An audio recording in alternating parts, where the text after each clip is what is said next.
Bholenath recording studio बानावर बिशुनगंज। अगे तोरे कारनामा बानी गेलियो गाँवा के पगला गे तोरे कारनामा। अगे तोरे कारनामा बानी गेलियो गाँवा के पगला गे तोरे कारनामा।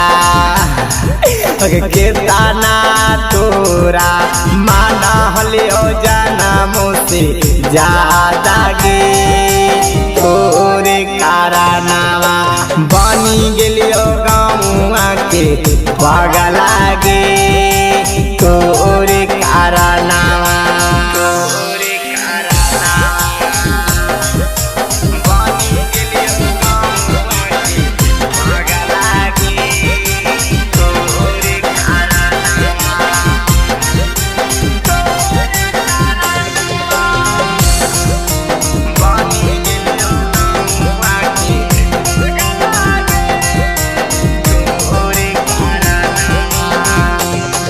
अगे बागिया बगीचावा में खेलनी अगे तोरे आंगनावा में खेलनी अगे ताबो काहे छोड़ी चला गेनी अगे लागा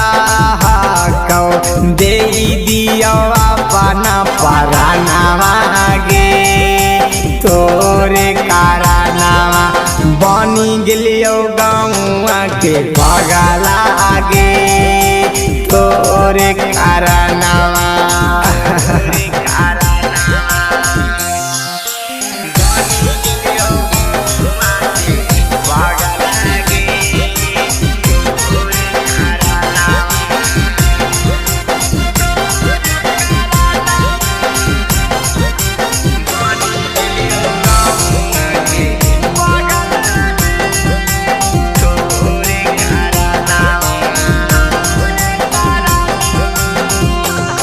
अगे मीठी